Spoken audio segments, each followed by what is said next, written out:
welcome to our meeting this morning, which is a continuation of our meetings on matters rather related to allegations made by the former CEO of Eskom, Mr. Director.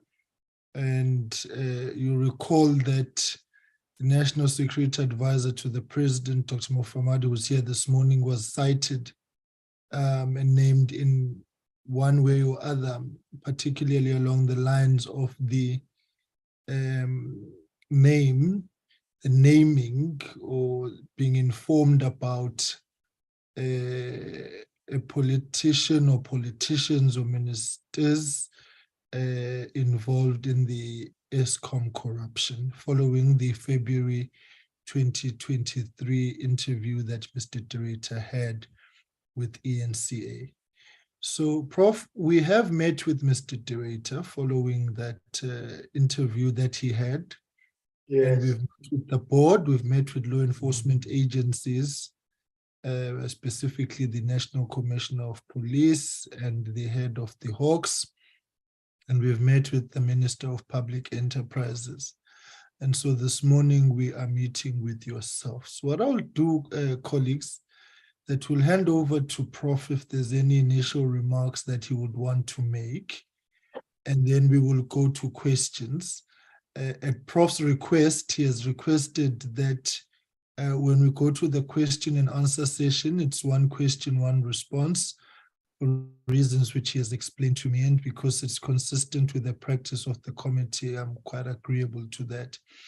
So we will hand over to Professor Sidney Mufamadi, the National Security Advisor to the President, to make any initial comments or remarks, and then we will go to questions. Professor, over to you. Thank you, Honorable Chairperson Klangwa, and honorable members of the committee. Most of you will probably be aware that in my previous incarnation, I was a member of Parliament for about 15 years. So I am not a stranger to appearing before parliamentary committees to account then for the work I used to do as a member of Parliament, as Minister of Cabinet, and also to accompany members, senior managers of departments over which I had oversight responsibility. This time I'm appearing before the committee because I happen to have attended a meeting behind closed doors where certain things were said to me, and I'm aware that those things have since come into the public domain, and that the person who told me the matters about which you want me to say something today, Mr. Director, the former Group CEO of Eskom, has already appeared before this committee. I am indeed ready to answer questions about the specific citation that was made by Mr. Director, and I hope that by so doing I will be of help to the committee. I am accompanied by my lawyer, Senior Counsel Azar Bam, who will assist me with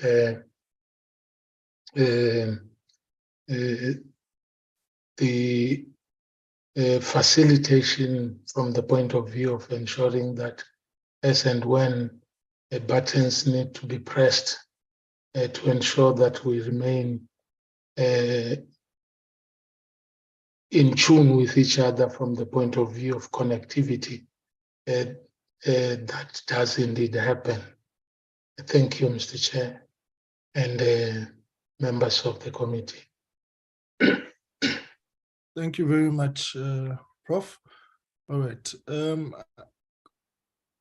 Colleagues, here's I have another list here. All right, let's start with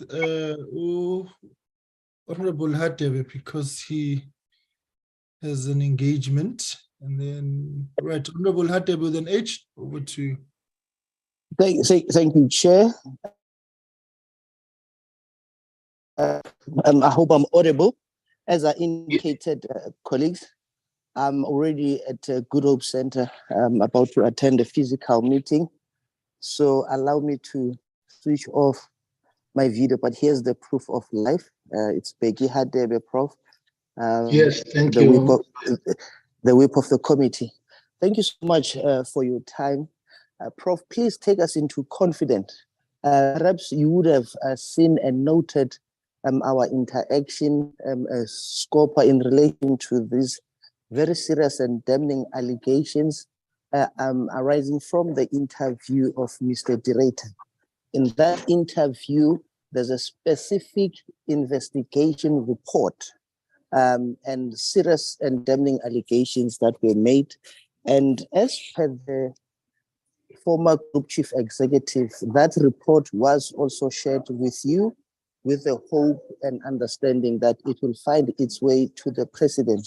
But strangely and more concerning is that that report, when we interacted and engaged with Eskom, Eskom has no sight of the report. The chair of the board has no sight of the report. Even the executive authority responsible for Eskom, Mr. Pravin Gordhan, the Minister of Public Enterprise, has no sight of the report. And in terms of what we know thus far and our engagement with various stakeholders who were alleged to be part one way or the other of these allegations, some of them have not also seen the report. It was not commissioned by Eskom. Private donors were used to fund this intelligence. And having served in intelligence, you would understand the authority and the prerogative of conducting intelligence operations in the country. So we want you to take us into confidence whether or not indeed you did see the report and its finding, and having seen the report and its finding, what were the steps taken to deal with the matter, whether or not you were aware and were you informed that this report was funded by private donors. Eskom were not privy or aware of the report, whether or not the report was classified, and if it was classified, meaning that a certain information that are not for public consumption, and only those that have top security clearance will be in a position or have authority to access the report. So I want you, Prof, to just shed light. I'm raising this because as SCOPA, we have a responsibility. We are a watchdog of Parliament in issues pertaining to corruption and malfeasance, mismanagement of public funds. The report, as it being purported, highlights some of the misappropriation and mismanagement of taxpayers' money, hence our interest in the report and those that have received it, so that we understand what actions were taken, and if there were no actions taken, why not, so that we hold those who are entrusted to keep and protect the taxpayers' money accountable. As you well know and are aware that the Constitution enshrined the rights for Parliament to hold executive collectively and individually accountable, both in the exercise of their powers and function.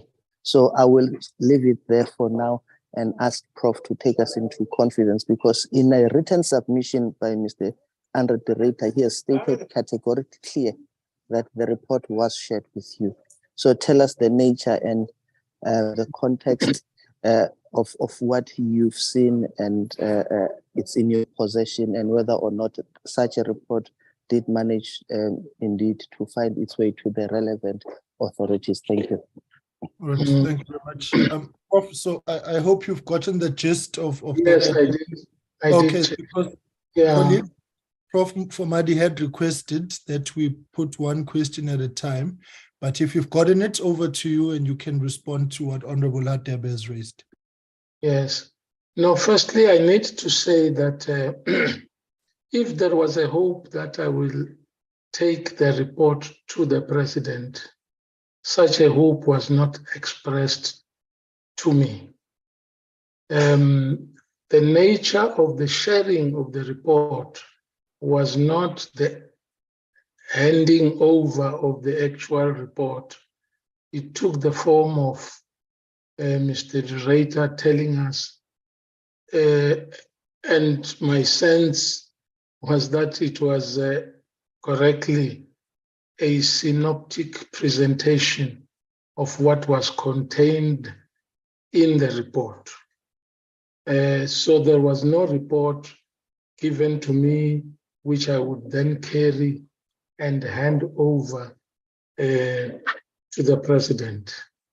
I know that the honorable member's question was quite long, but I think, notwithstanding the shortness of my answer, I think I've dealt with the question. Thank you, Prof. So in essence, when you're saying it was a synoptic report, so you were only given summary of what was contained on the report. You don't have the actual report in your disposal with the detailed recommendations and finding. Is that correct? Yes. All right. Did you at any stage request to see the report when you received the report? When you were briefed, because I take it that it was just the word of mouth. Was it a meeting situation, or how was the report shared with you? Yeah, well, as I say, it was in his office, and he was talking to clearly to some written report, and as I say, quite giving us a flavor of what was in the report. There was nothing to take away, but what was said to us was enough to enable me to give the advice which I then gave, namely that Mr. Director must interact with the law enforcement agencies. And as you know, law enforcement, it's a responsibility which is best carried out in a multi-agency setting. So I did say, well, from the presidency side, we will make sure that should the law enforcement agencies need any support from the presidency as they do their work, such support will be forthcoming.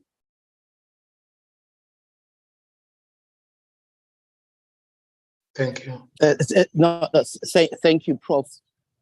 So there were no further requests from the side of the former group chief executive to your good self, and was your advice taken, and was the undertaking that they will follow suit?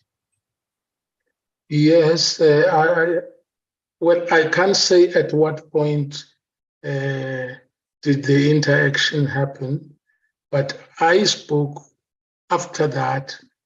After that meeting, I spoke to the National Commissioner of the South African Police Service, and I found that actually if I may put it that way, the police were ahead of the curve, because the matters that were being raised of the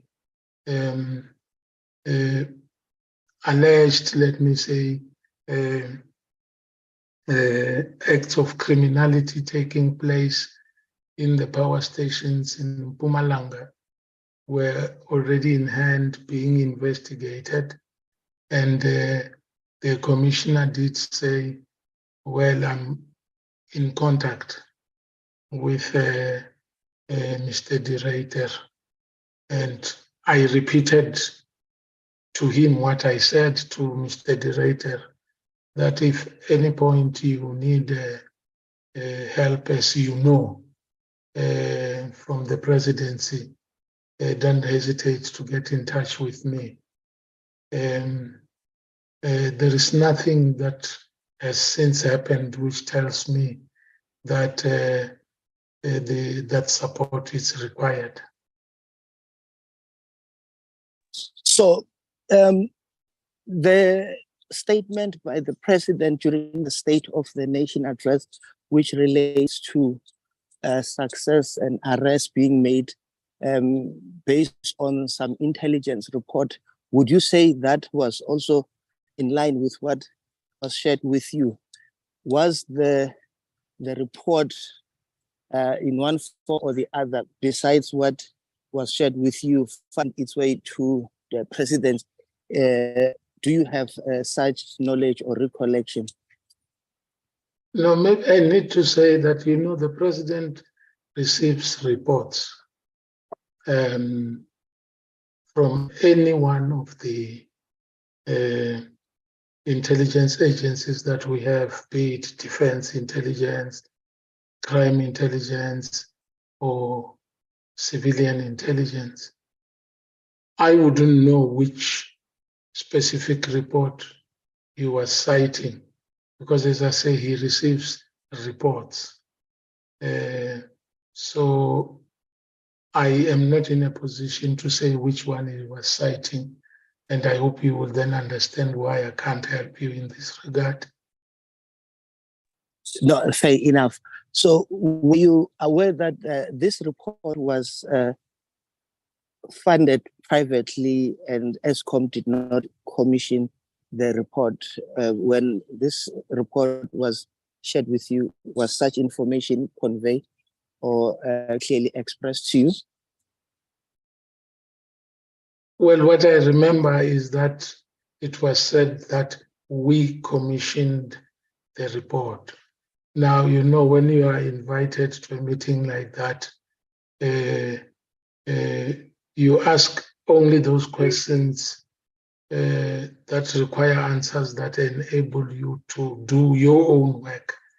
I did not ask who is we, who was commissioned, because that really was immaterial to my purposes. Now I understand, and thank you so much.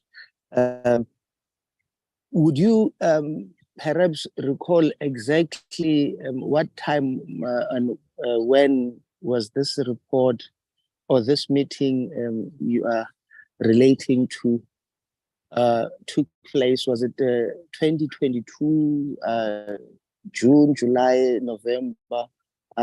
If you can assist us with that recollection. It's around July. It's around July.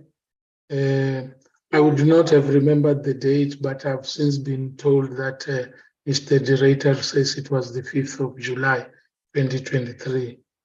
And I take him on his word. All right. I'm just trying to understand allegations of this magnitude. Didn't you see it necessary or fit to get hold of the actual report so that whatever intervention you made, at least you would be able to have a reference point? Because from time to time having one-on-one session meetings, some of the things we might miss along the way in executing our work. So you did not see any need, or there was no request or offer made to you to furnish you with the actual report? No, I would not have made a request, because once I advised that Mr. Director works with the police, those are the people who do the investigation. My job, as you would know, involves helping the president to execute his national security responsibilities. It doesn't make me an investigating officer.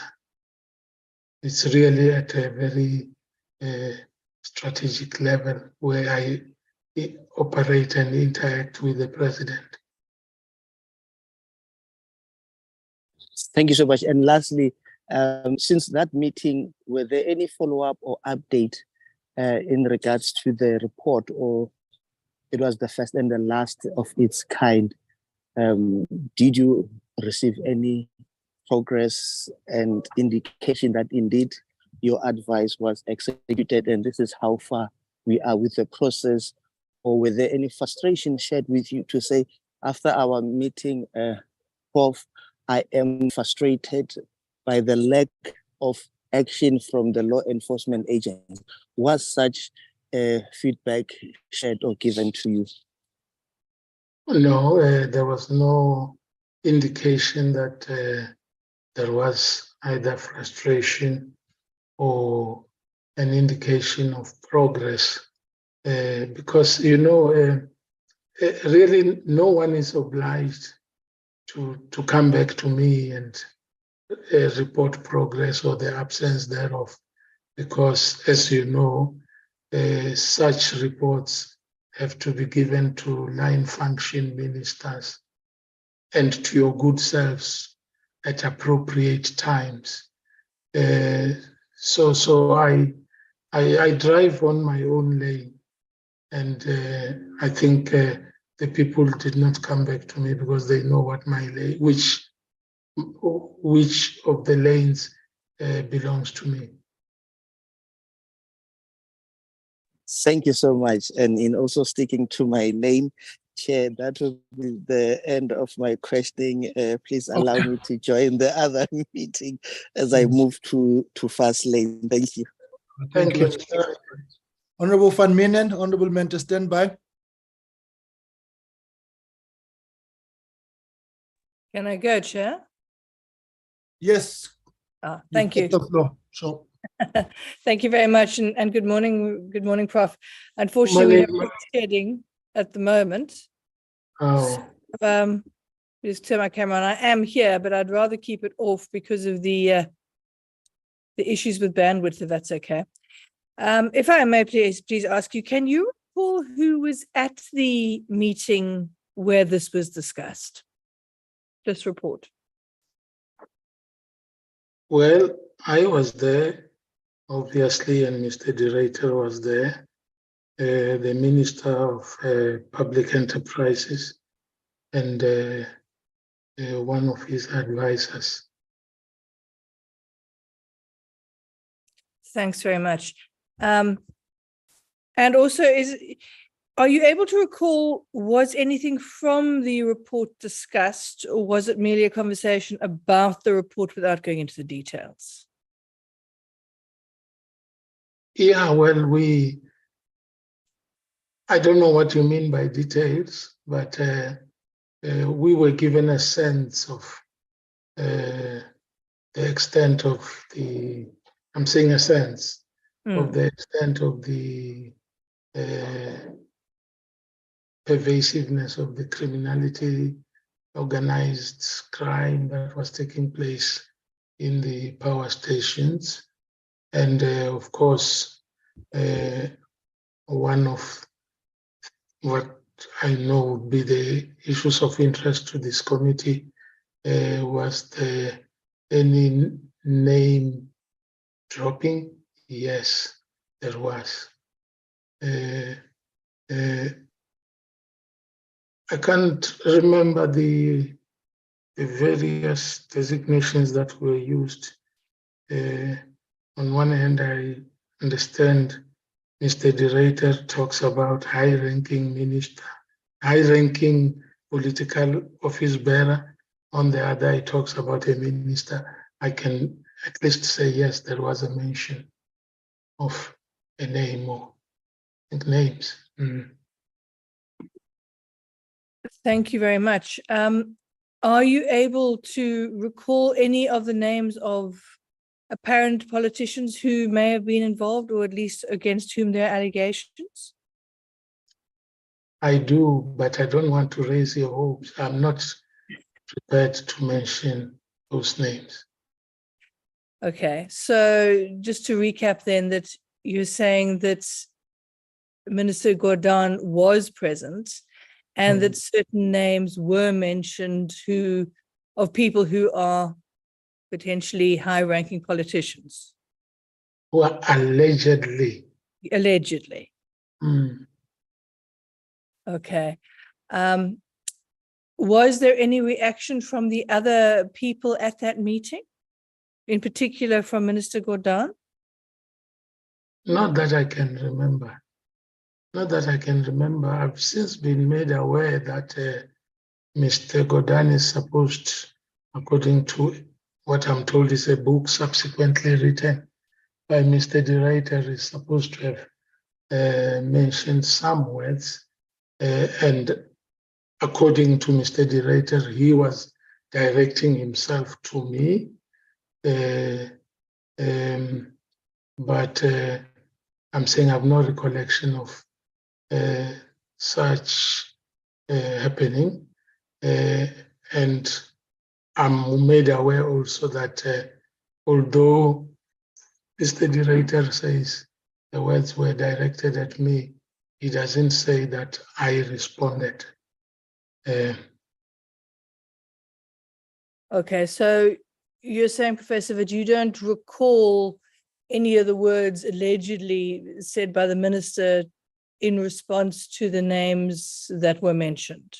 Yes. Okay. What is a bit concerning in the last few weeks, and we've had conversations with a number of law enforcement agencies, as well as the board and with the minister himself, is that there seems to be the view that nothing new was brought up by Mr. Director in terms of what was going on with Eskom. In terms of that, from your perspective, obviously, you can only answer from that perspective, was the impression that you got that at this meeting that there was already knowledge of these names and this problem, or not? Well, let me start this way. When somebody says there's nothing new, I wouldn't know, especially because I guess you are quoting people who were talking to this committee.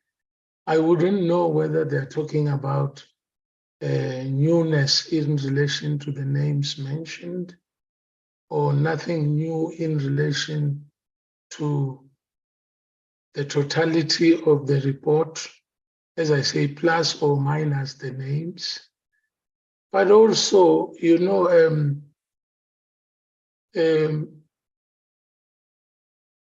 4 people can be sitting in a meeting, such as was the case in this instance. They don't all have the same knowledge about the subject matter. So to someone, there may be nothing new at all because they've got other sources of information. Yet to someone else, there may be new things arising out of that report. So I'm just saying that whoever may have said there's nothing new should not be seen to be saying that in a representative capacity, representing everybody's opinion. In terms of the law enforcement agencies, and as you've said, you advised Mr. De Ruyter to take it up with the law enforcement agencies.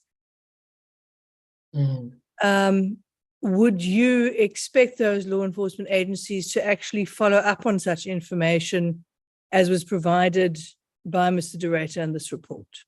Sure, I do. Okay, because what is concerning is that when we met with the Hawks, I think that was 2 weeks ago, there didn't appear to be much drive to actually rigorously investigate what has been alleged and put into the arena, really. Well, the Hawks, you know that they are part of the SAPS. Yes. Unfortunately, I don't think that Scopa was terribly impressed with the commitment shown by SAPS at this particular point. But I mean, that's yes. following up. You must share that disappointment with the Committee on Policing, because if you were talking to the commissioner and his team and the minister was there, they need to account for their performance in that regard. Indeed. So I just want to then double check. So your advice to Mr. De Ruyter then was to pursue the channels that you've previously mentioned, including forwarding the report to the president? Yes. And in terms of what he may have done subsequently, do you bear any knowledge of that? Well, when I spoke to the commissioner said, well, the matters are in hand and I am in touch with Mr. De Ruyter. That was enough of an assurance for me. Okay, thanks very much. Chair, I think for now, I've asked my questions. I might have some questions later. Thank you. And thank you very much, Professor. Thank you very much, Madam. Thanks, Honorable Van Minen. Honorable Mente.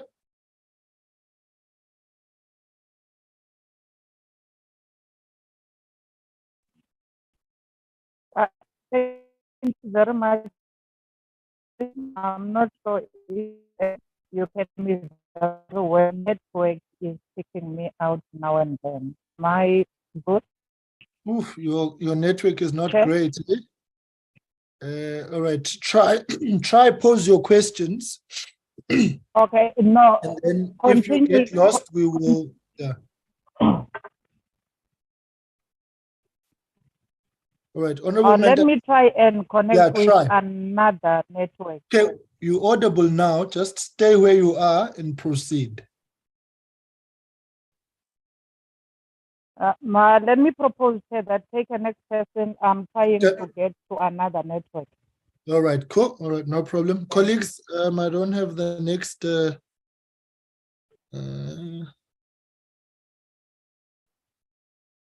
right, let's do this.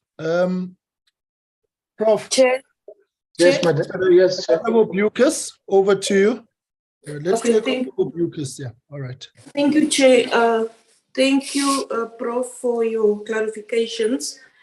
Yes, Prof, from what you are saying, you never see the actual intelligence report. Is that what you are saying? Yeah, sure. That's what I'm saying. Okay. So, Prof, I understand that no one is obliged to come back to you to follow up on certain or previous discussions. As you were saying, it's not in your, for a better word, in your lane. It's not in your job description. So what I want to know, Prof, is why do you think Mr. De Ruyter come to you in the first place, or why were you part of that delegation with Minister Kodan, and what did he expect from you in that meeting? What was his, according to him, what was his expectations from you? Yes, two things about that. The invitation to the meeting, for me to attend the meeting, came from Minister Godan, who said to me he's going to be receiving a report from Mr.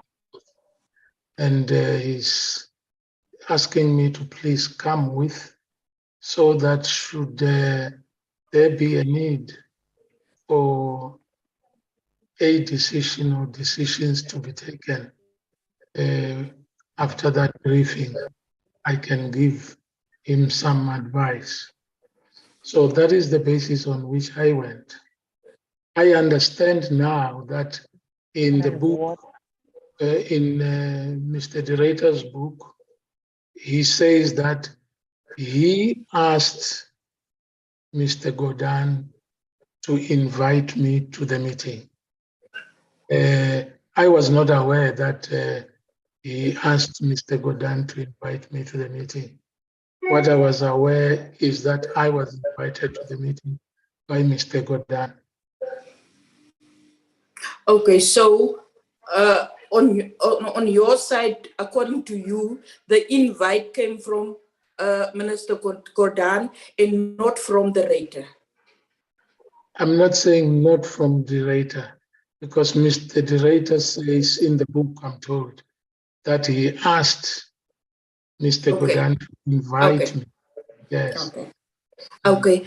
So, Prof, in that meeting, did the Director speak to you about the donors for the private investigation? No, I learned subsequently about the donors. No. And the donors. I learned subsequently in the media. And by the way, as to who the donors were, I think it was even after his appearance before your committee. Then I learned as matters were coming more and more into the public domain as to who the donors are. I don't understand. What do you say about, you know who the donors are? Or I'm saying I learned like everybody did through the media. Okay. Yes. Okay. Prof, I know, but it's from my side to you, a personal question. What is your personal view on that investigation and the intelligence report? And maybe I can ask the next question also, Prof. What do you think about the donors? Why are they numb? And Mr. Director speak about everyone in his book, but he's not speaking about the donors. Do you think maybe the donors, they are the missing link? Because we are now back and forth. We have meetings, we're asking, but the thing is, we don't know. Everything is mysterious about the donors. Do you think, I know, maybe I can't ask you this question, but I just want to know your view on this. Maybe you know you can ask me this question, but I'm also happier to have learned that you are intending to call him back to appear before the committee. So you've got another bite on the cherry. Okay. According to you, also you say that Mr. Director said we. Yeah. And then you assume that it is the board. But no, I didn't make any assumption at all. I didn't think there was a necessity, as I say, for my purposes, to know who the we were. Okay. Chair, I'm done. Thank you. Thank you, Prof. Thank you, Madam Bukes. All right, thank you very much. Right, Honorable Mente, I'm not sure if she's back trying to log in. I just want to follow up on a few things that Prof you have raised for clarity, and then colleagues will continue. Yes. Prof, let's start where Honorable Bukes leaves off. I get the notion that you say we will call Mr. Director back, but I just want to present a case to you. Mr. Godan last week categorically makes the statement that we have what he would call state capture 2, right, at this point, right? I've termed it in other platforms that we must not make the assumption that state capture is over, right? Now, I'm just trying to now gauge from you whether in your assessment, having learned what you have learned up to now, that there was private donations into an intelligence gathering exercise at an SOE, whether that can be deemed acceptable. Because I think where Honorable Bucas is coming from is that we remain fundamentally concerned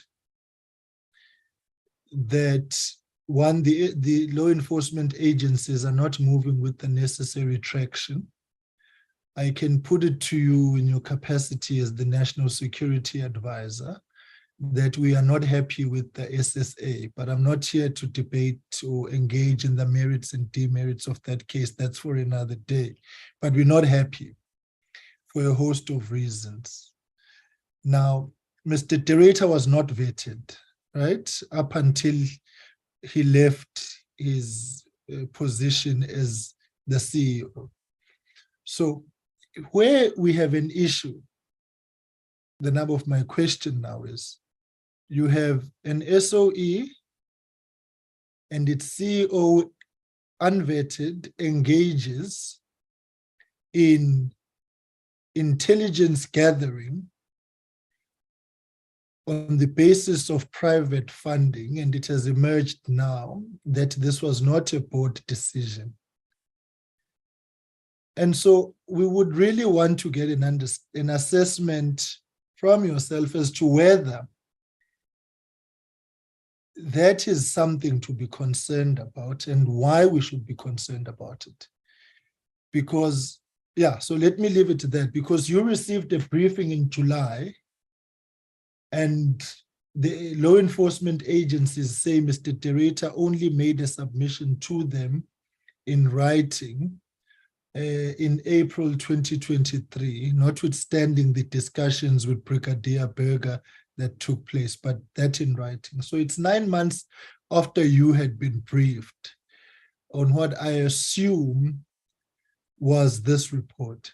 So I think your insight and assessment into that key critical aspect would be helpful. I'm just building on what Honorable Bucas has said. Over to you, Prof. Chair, I want to respectfully suggest this.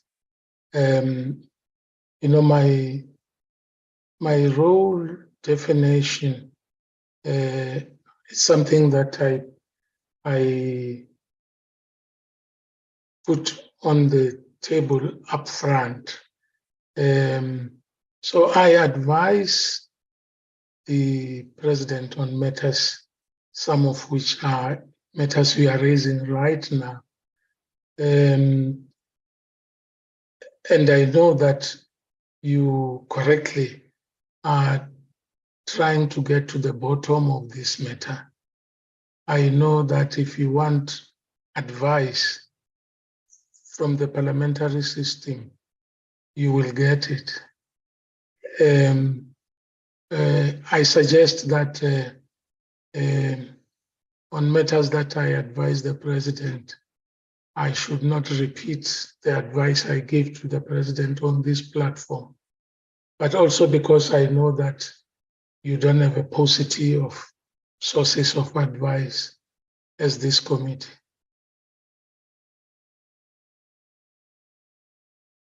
Thank you, Chair. Okay. Honorable Samuel, I'll come to you. Can I just clarify another matter? Yeah. Prof, you indicate that, this is just for clarity now, yes, the meeting you were called to or invited to by Minister Godan, yes, were invited to it for the purposes of a briefing. Now, was any documentation circulated or presented to yourselves in that meeting, or it was a paperless briefing? It's because we are trying to establish where's the report. It was not paperless to the extent that now my recollection in terms of precision is receding, but to the extent that he seemed to be reading from some document, I'm saying to that extent it was not paperless, but I certainly did not walk away from that meeting with a document. Okay, and then finally, so you would you say, Prof, that this meeting you were at was not in passing, because the impression we have been given is that this briefing was in passing, which, and by the way, there's security matters. So this meeting was precisely called, in terms of your recollection, on the basis that you were being briefed on these matters. So it was not a by the way, or arising maybe if you had an agenda on general. It was specific on the issues that there was security matters. Yeah, it was not the type of meeting which opens with a guess what. I mean, we drove to the meeting. So it was a meeting. It was a serious meeting. Okay. Prof, finally, yes, the issue is this. We are seated with a situation where Mr. Tereta alleges that he informed you and Minister Godan of senior politicians or senior political actors or ministers, whatever categorization. Now, you say that you won't name them, right? We have issue with that from yourself, Mr. Tereta, and Minister Godan, that these persons are not being named. But maybe that is secondary for the purposes of this exercise. What is of interest to us? Oh, sorry. These individuals reported to law enforcement agencies, because I would imagine if they are cited in terms of a report or a briefing, which was, as you say, it was a serious meeting, a formal meeting. So in a formal meeting, the CEO of an SOE, strategic as Eskom, indicates to yourselves that there is these individuals. Is it not of interest to you that they are reported, that they are investigated? And I'm trying to gauge, are the individuals cited ministers? Because if they were, I would imagine then that the president must be briefed about a serious allegation, because it was made in a formal meeting. Okay, sure. And let me deal with that, because I think it will help us to cross the line that it seems has not been crossed. You see, when names are mentioned in a context such as the one we are referring to, and the advice that is given, at least by me, is the one which says, please interact with the law enforcement agencies. It's something that a person of my political and strategic experience should bring to processes like this.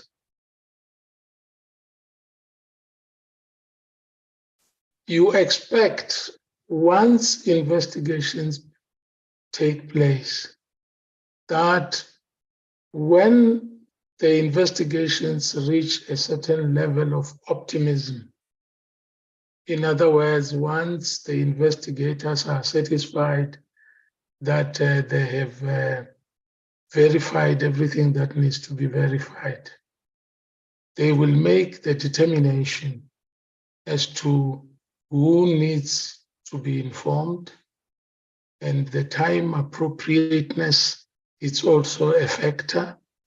You can imagine, in the position in which I sit, sometimes people are under the misapprehension that they can tell me things, and other times they tell me things and I know where to direct them to. If I become excitable and start talking about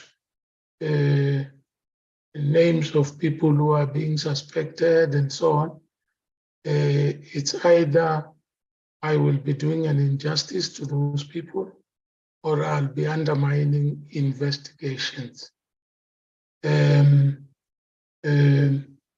So I know some people have even asked, did you tell the president? I have made sure that the people who are competent to make those sorts of judgments as to by when should who be informed are themselves put in touch with those who have the information in the first place. So I think from where you sit, you will understand where I'm coming from.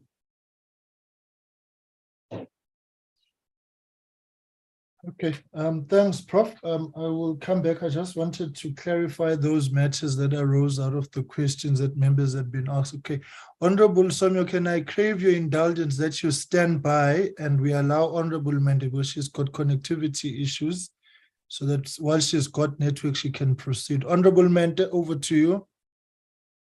Yeah, thank you very much, Chair, and good morning to everyone in the meeting. Chair, thank you.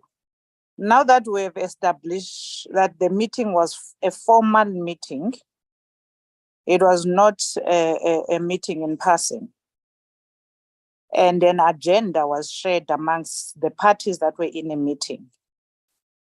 I want to beg the pardon of the professor in enlisting the people who attended the meeting. Do you have a recollection of who else was in the meeting on that particular day? That's my first question. Yes, I thought I mentioned them in the beginning. Mr. Director, myself, Minister Godan, and one of his advisors. I can't immediately remember who the advisor was, but whoever was keeping the register would be of assistance in this regard. Oh, thank you very much.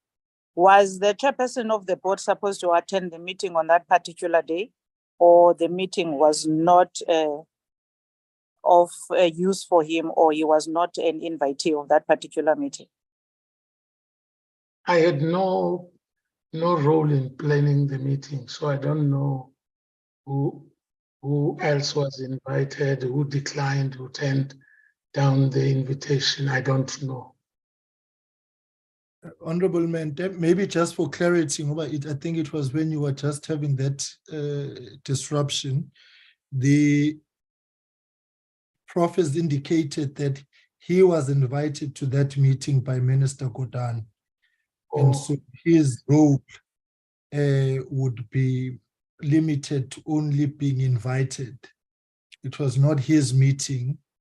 It was a meeting, but he has subsequently learned that it was Mr. Director who had asked that he be invited.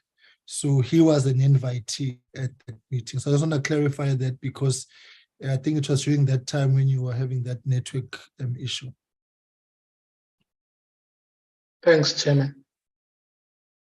All right. Thank you very much, Chairperson. So this then clarifies my next question.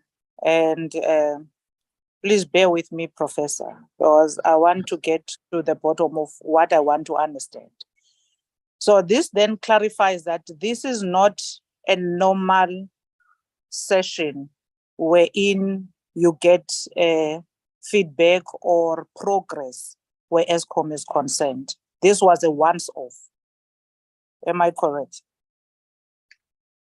Yes, except that I did indicate that as I was advising Mr. Director to interact with the law enforcement agencies, I did indicate that should at any point a need be felt for the support of the presidency, none of the involved parties should hesitate to indicate that need.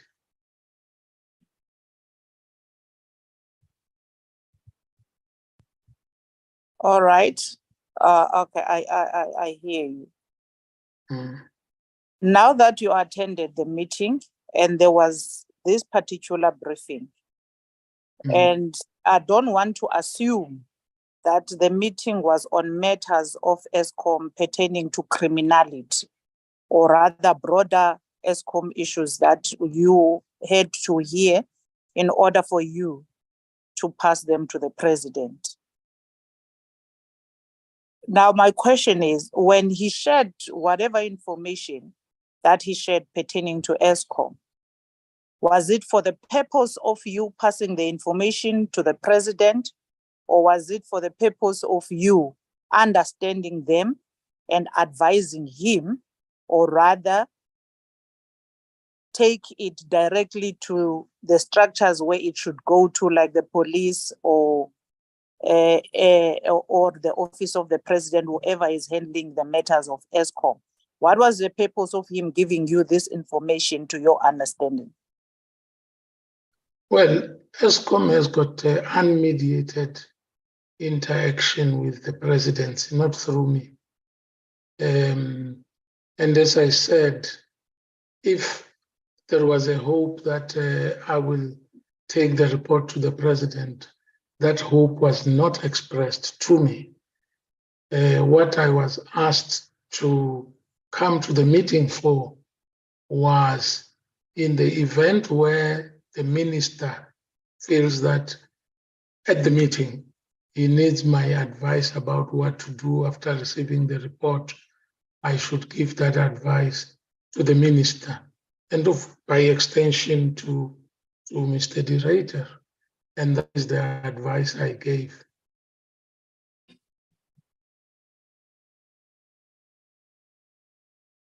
All right, that helps us. But then I will go back to the question that the chairperson was clarifying with you, that Yes, of the names. In this particular briefing, then names came up and you advised on what was the process. What did exactly you advise the minister to do where his colleagues are concerned, meaning that if cabinet members that were exposed or declared in that meeting as being involved in the criminal activities of Eskom? And what was your advice to Director in terms of dealing with the names that he was disclosing to you at that moment? Madam, you say as being involved, allegedly being involved, isn't it, at that stage? Allegedly being involved. Well, my advice was not specific to paragraphs or names. It was about the report, to say, please interact with the law enforcement agencies about the report. The operative understanding is that those are the people who will then investigate. So you don't isolate elements of the report and say, do this about that one, do this about this one, because you are referring them to the appropriate people who will then look at the report in its entirety. Thanks, Madam. All right, thank you. I remember now in the beginning when you were explaining, you explained a variety of reports that are in terms of intelligence. Am I correct to say the report that was given to you by Director, or rather the briefing, was indicated that it emanates from a particular report? So am I correct to say your reference to variety of reports validates the fact that you didn't know exactly which report he was talking to? When I made reference to reports, it was in the context where I was asked that when the president spoke in Parliament and he then said, referred to investigations and in the same breath referred to an intelligence report, I said I would not know which intelligence report he was referring to, because I take it as a given, and I think we will agree, that he receives reports from a variety of intelligence sources. Defense intelligence, crime intelligence, SSA, and therefore I am saying I don't know which report he was referring to, the president. Oh, okay. But in terms of that meeting, in a context of that meeting, now that I'm clarified, in the context of that meeting, did he specifically say what intelligence report he was referring to when he was briefing you about the activities, or rather the content of that report? He said we commissioned a report. But as I was said in the beginning, I said, for my purposes, I did not have to know who he meant by we. And I did not have to know who sponsored the work and so on. I really did not have to know who are the people that are associated with the report and so on. Because for me, the judgment I needed to make was based on what is the nature of the issues that are under investigation. That was really the basis on which I would feel comfortable to make a judgment. Okay. You're saying your advice became that he must approach law enforcement to do investigation on the matters he raised with you. In his submission to us, he said he met with the law enforcement, and subsequent to that, he met with yourself. He says, on the same date, I reported the findings to the shareholder representative, that's the minister, to National Security Advisor, to Dr. Sidney Mufamadi. So simply, to our understanding, he had already met with the National Police Commissioner. Did he share with you that he had already met with the National Commissioner and there are already investigations that are taking place? Well, if you recall in the beginning, I don't know at what point did you join the meeting. I said in the beginning, earlier on, that when I spoke to the National Commissioner, the Commissioner said the matter is in hand. I'm in touch with Mr. Director. So I did even use the words I gathered from the National Commissioner that they were already ahead of the curve.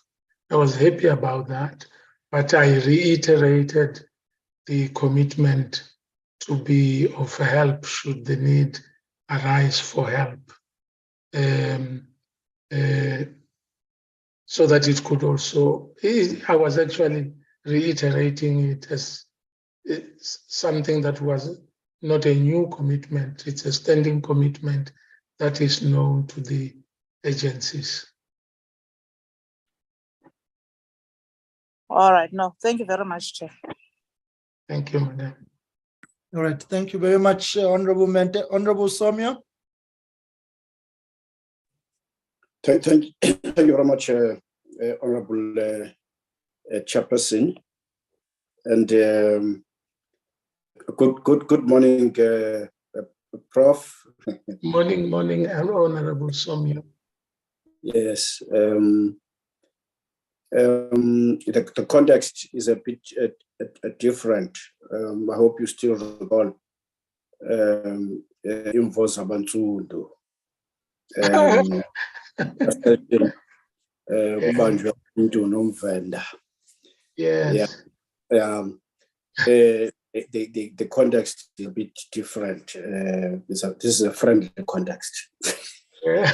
No, sure, I'm at home. Yeah, no, you're really true.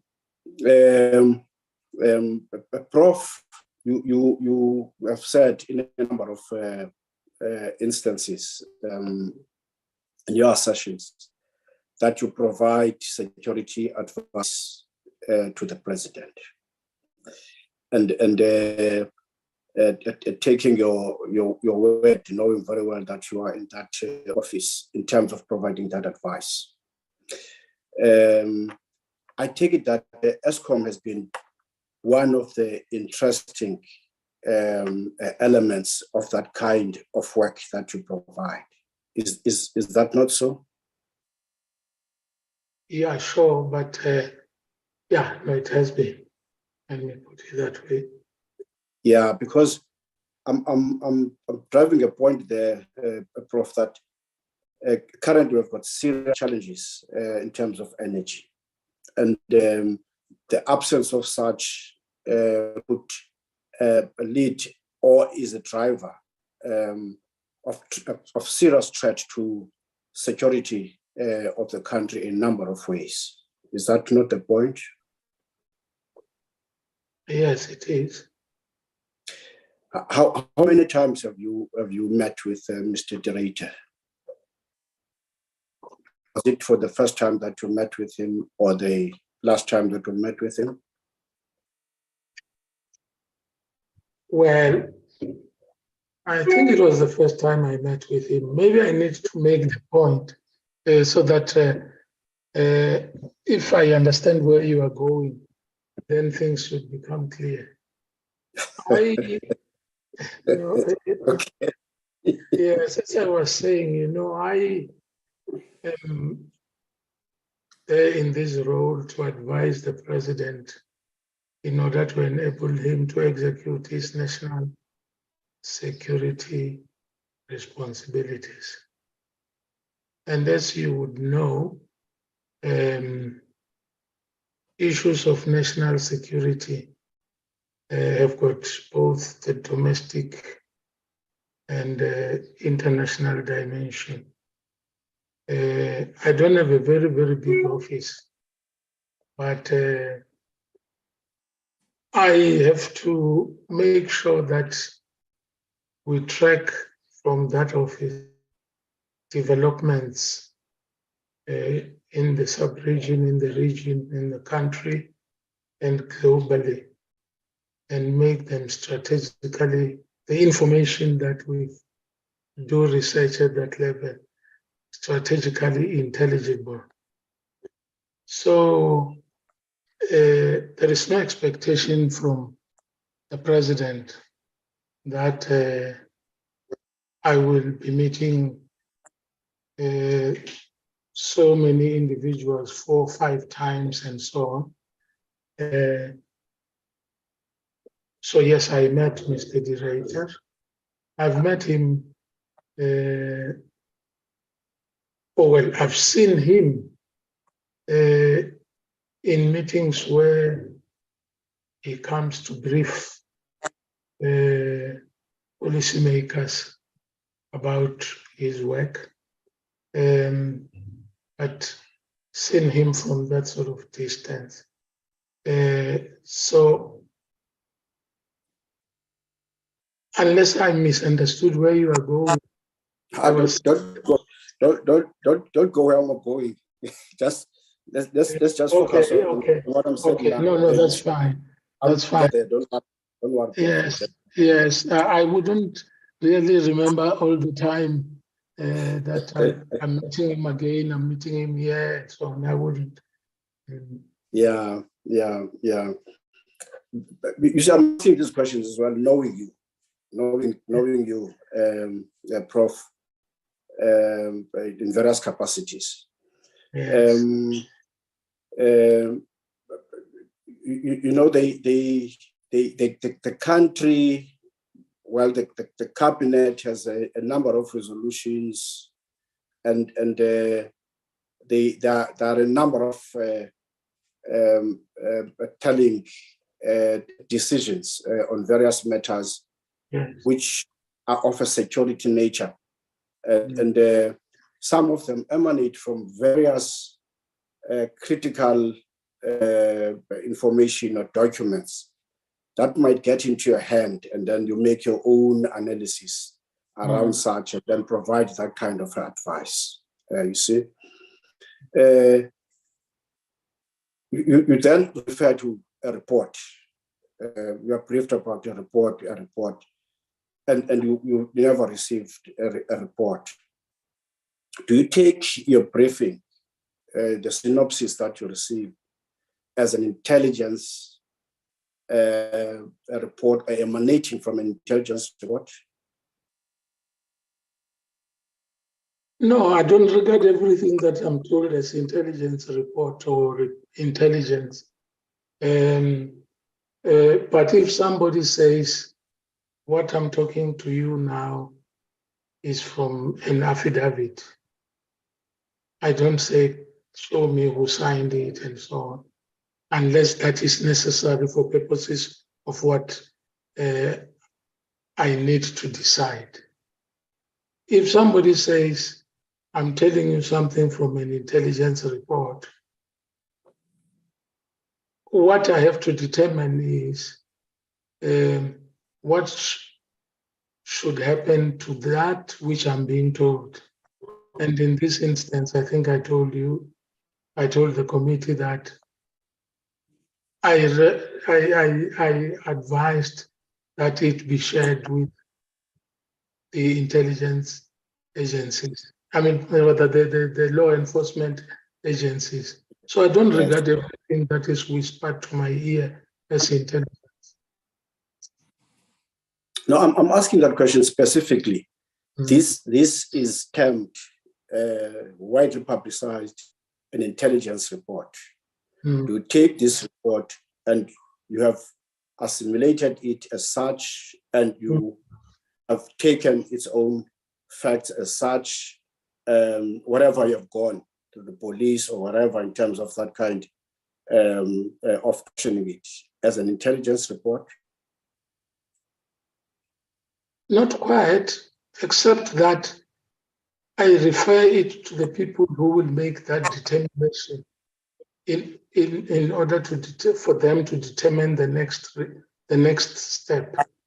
If the police thought it's not an intelligence report, they would dismiss it as such. But it was not up to me to say this is an intelligence report or not an intelligence report. You have to bear in mind that we are talking here to the CEO of Eskom. Surely it's somebody you can take on his word. But the rest of the issues have to be verified. And that's why I referred this to the people who have the competence to do such verification.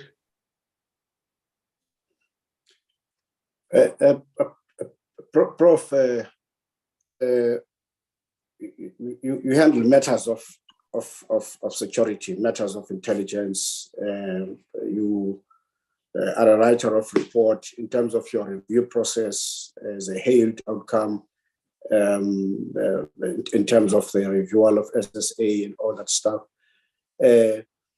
I'm asking this question pertinently into that fact that here you are taken into the meeting, you listen into the information. Yes, you would verify some information, but your actual assimilation of that report and the publicity of such thereafter, and now it exists in the shelves as intelligence report. Do you take that as intelligence report? I'm not sure about the fairness of your question, because I think I said to you that I referred it to where it would be subjected to verification. It was not my task to verify anything at that stage. My task was to make sure that such people as are competent to do the verification are brought into the equation. And that's what I did. So it's neither here nor there as to whether I thought it's an intelligence report or not. Because as I said, I was given a synoptic indication of the allegations that existed, and I referred them to the people who should deal with them.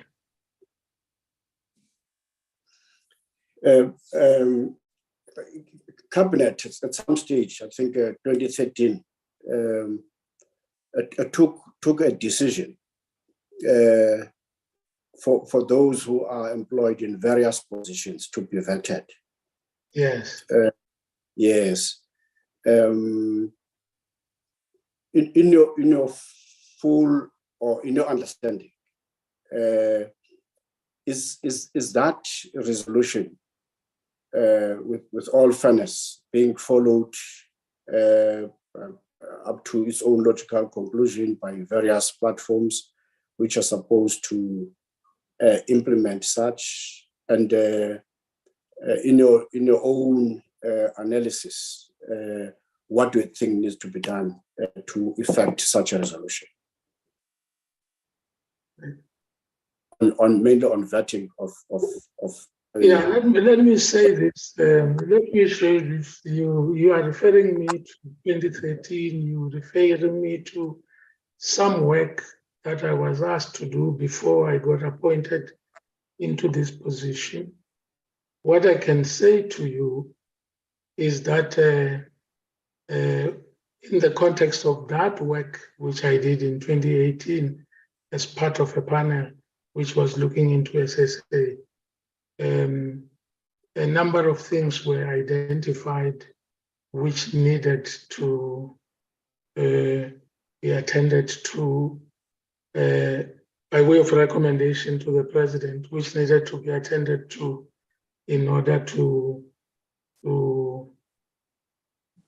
make sure that a repeat of some of the things that were identified to have happened, which should not happen if we are to have a national security at its most assuring level.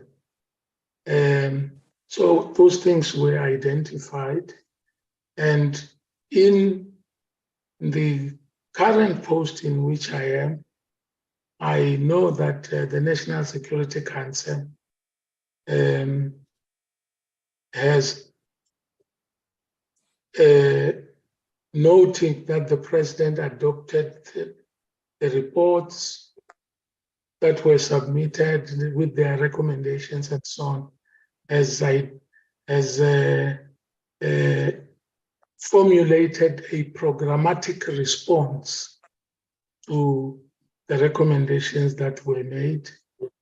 And there is periodic reporting that happens at the National Security Council about where each of those issues are. So there are varying levels of progress with respect to each one of them. I'm not in a position sitting here to say to you, this is exactly the level of progress that has been achieved in respect of this aspect or that aspect. I think it's a matter that maybe this committee or the relevant committee needs to call up in order to assess how progress is unfolding in that regard. Okay. No. Thanks, Prof. Thanks. Mr. Direte is on record saying that he does not trust the SAPS nor SSA. Did he inform you this as part of that summation providing that report? No, he did not. He did not say that to yourselves at the time. Yeah. And are you aware, or were you aware that Mr. Direte has not been vetted? No. So you are not aware? No. That is not vetted? No. I mean, those things are not reported to me in the first instance. Yes.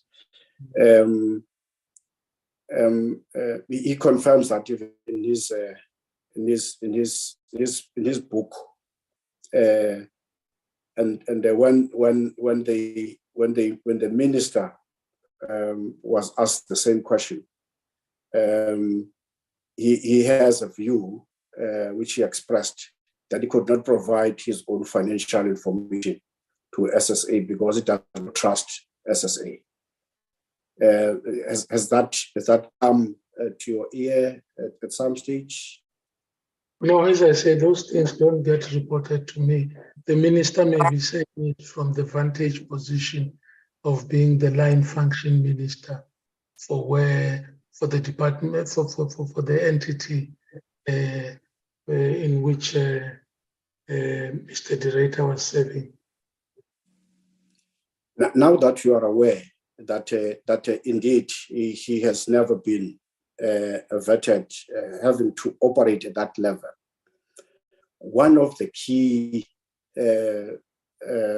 legislations which relate to key critical infrastructure as signed off in 2019, something which Eskom benefits from in terms of its defines.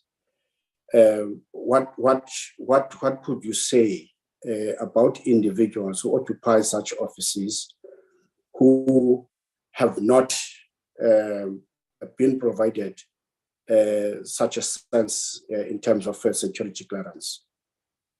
Well, remember I said something about this issue and other issues which have been put into a programmatic template for the work of the National Security Council. I think about this specific matter, it's good that this process is taking place because it will give, I guess, all concerned a basis from which to determine what to say about it in and of itself, but also in relation to the work that is being done in these entities. Has he ever made any reference in terms of who was involved in terms of the actual work around the processes of the report was briefing you on? That those were involved in the investigation and led to the outcomes that he was exposing to yourselves? Yes, he spoke about a company that is involved, and it has also been canvassed here in this committee and elsewhere.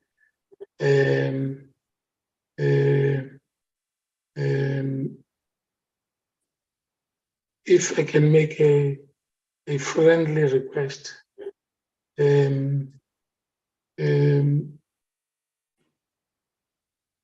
please don't ask me whether I have or have not taken interest in that question, because then you would be asking me to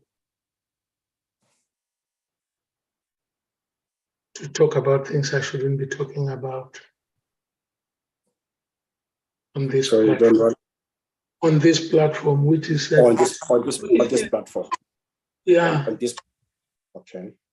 Yeah. Okay. But you have to bear in mind that we are in the public domain as well. Yes. No. I'm persuaded because you are committed to speak about in a different platform and not necessarily this platform.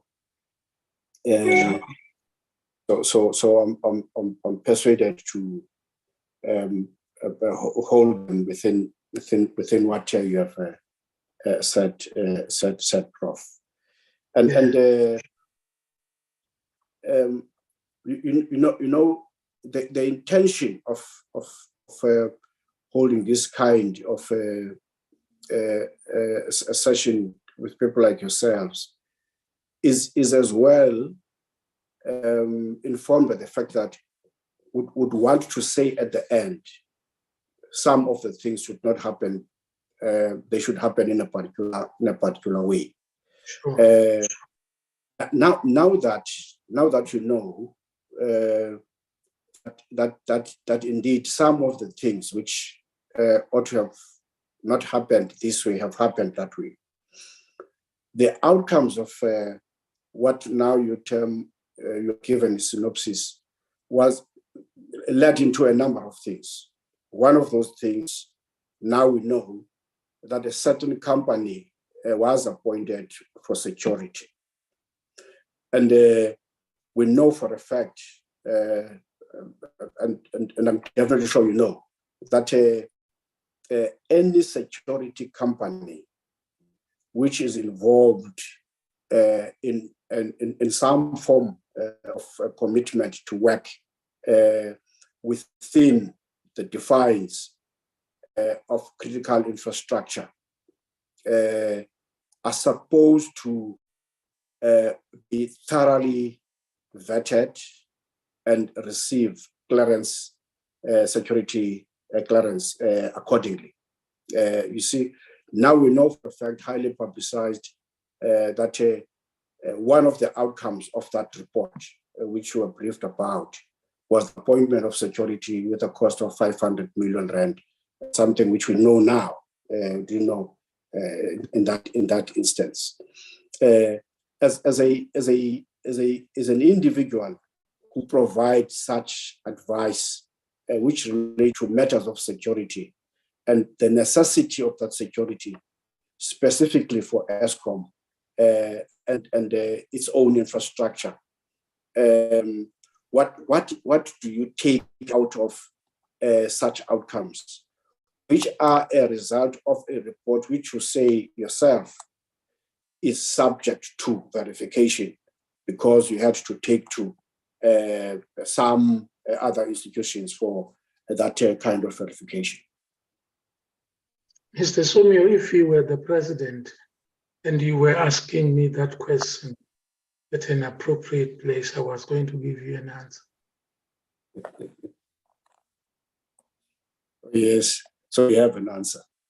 Sorry? No, but I did say to, I said to the chairman, there is advice that I give to the president by virtue of what I'm doing. If you're asking me for my advice, and I say, you guys have got plenty of resources to get that advice, allow me also to give advice where I appropriately have to give it. So There's no time that Director informed you that because of this kind of a report, he's procuring that security. No, he didn't. He didn't. Or maybe let me say this.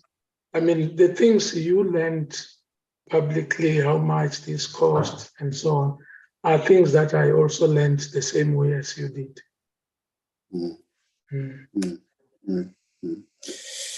Okay.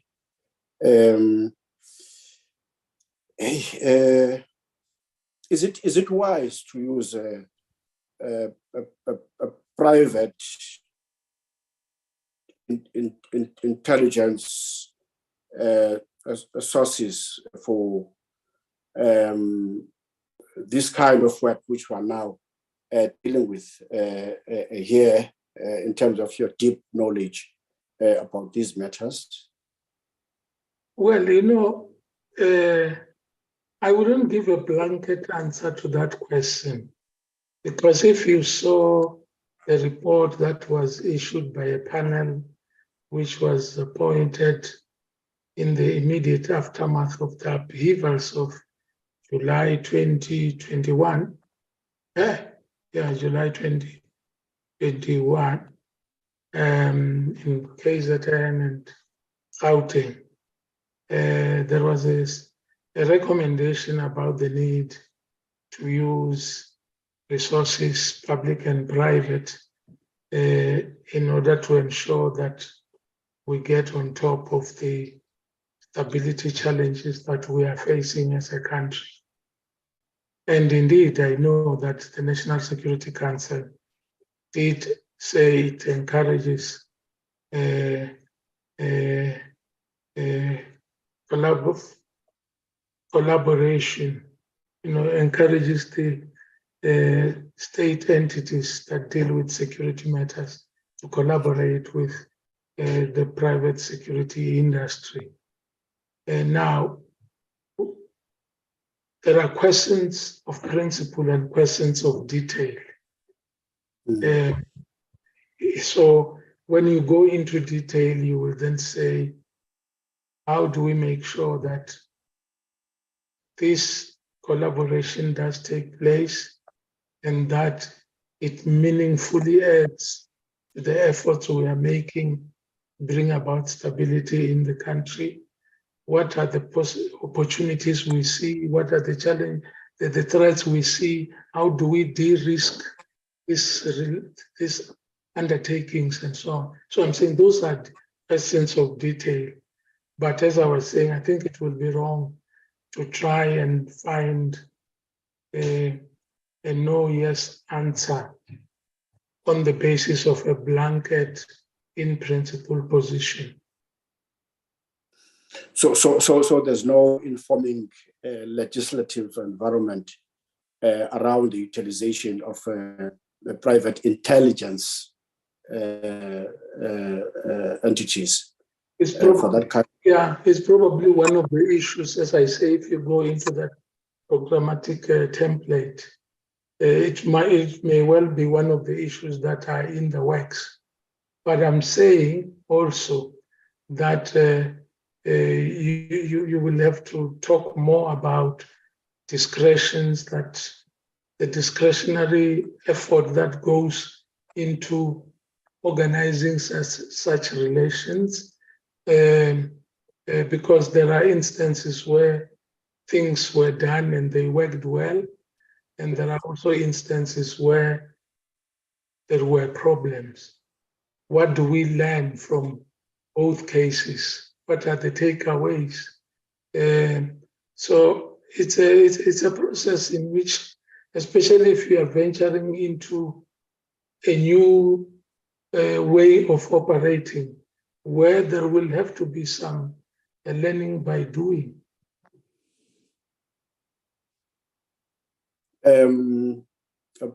Prof, this is I think this is a very critical point, which when providing that kind of an advice in the highest office in the main, that the country establishes its own agency in this instance SSA, and its own existence and its own capacity provision, building its own trust, and effectively ensuring that the agency itself does its own work with a full support in terms of projecting its own success factors in a number of environments. Here is the man who says, I don't trust these people, I don't trust these agencies, and therefore let me have a selection of an entity which ought to do this work, which is now in position of that report, which got into access of that critical infrastructure, and there is a legislated environment for such restricted access, and thereafter a number of decisions ought to be taken based on the outcome of that work.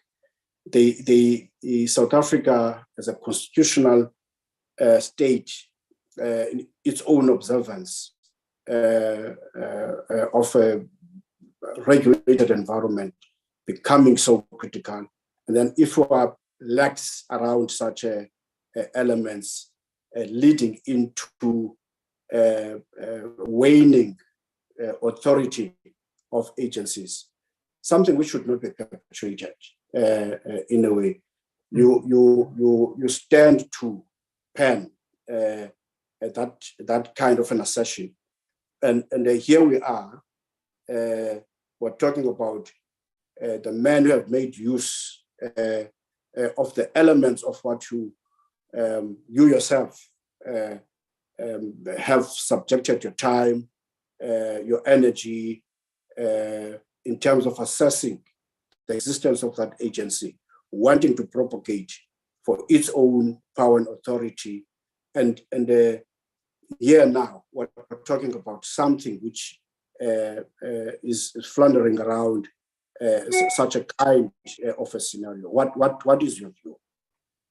No, I think a number of just Babs, I'm gonna ask you to wrap up so we can move on to the this is my second last point. Okay. No, Chair, I need to say this. Given where we come from, you were talking about period of state capture, the extent to which that has weakened organs of state, including law enforcement organs. There is a conscious program and effort to address that issue on an ongoing basis. You will have noted that there are steps that were taken to train, I'm just giving that as an example, more personnel dedicated to public order policing, more personnel dedicated to crime intelligence, steps taken to beef up the intelligence services and so on. So this is ongoing work. Of course, room for improvement, as you would know, is the biggest room in the world. You can't say we have everything it takes to do everything we have to do. Hence, you must also develop the capacity to know how to leverage capacities that may even lie outside your own stable, as it were. It must be part of the competence that is inbuilt into these institutions. So everything of the sort that you are suggesting should happen, I am saying it's happening. what has to happen is to assess the effectiveness of these measures as we go forward. And I thought I was giving you the assurance that that is happening. I don't know the basis on which Mr. Director says he doesn't trust the police. Is he saying he doesn't trust them because he thinks they're incompetent? Or is he saying that he doesn't trust them because they are inherently untrustworthy? I don't know, because he didn't discuss that matter with me. Thanks. Thanks, Prof. My last point is relating to what we have said, that after that meeting you had, you went to meet the commissioner of police, and when you engaged the commissioner of police, you found out that he's ahead. They are ahead as the police service on the matters which have been raised with yourselves.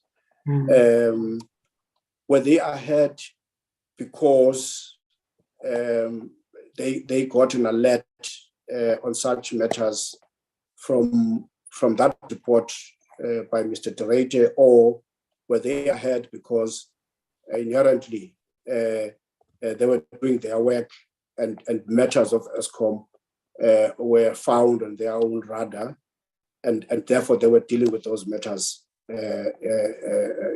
inadvertently, in a way? Yes, it's not either or. They were ahead in the sense that the matters of criminality in the power stations in Mpumalanga were under investigation already. But he also said, I am in touch with Mr. Director. So on both counts, I was in that sense given to understand that they were ahead of the curve.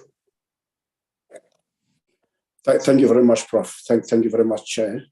Thank you, Mr. So. Thanks, Professor Moore. We'll come back, colleagues. I think we've got a little bit of time. Honorable Liz.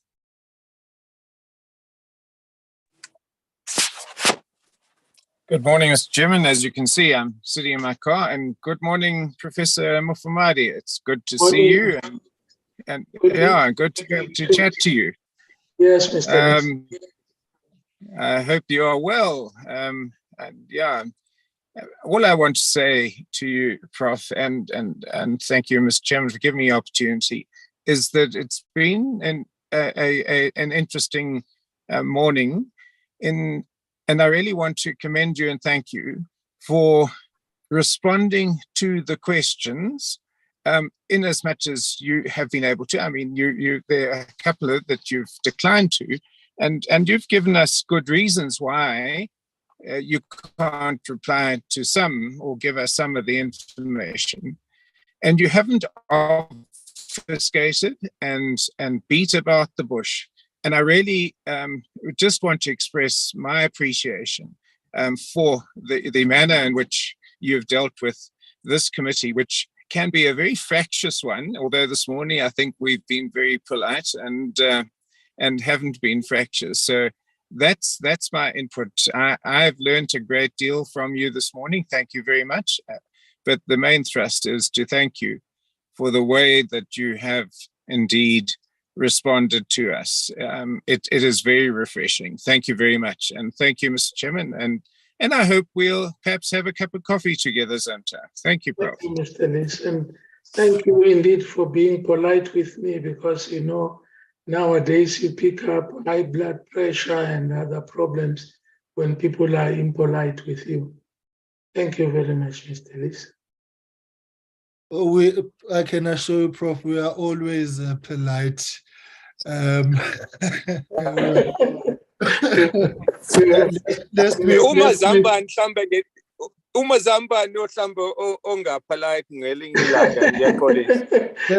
we run the risk of being accused of inducing national blood pressure. Right, Honorable Hateb has got a follow-up, and then Babsob, if there's any other follow-ups on your side. And then I just want to wrap it up with a few questions. Honorable Hatebe. Thank you, Chair. It's precisely because we have stayed on our lane, Prof. Hence, we are polite. Now, Prof, having chaired the high-level review panel report on state security agents,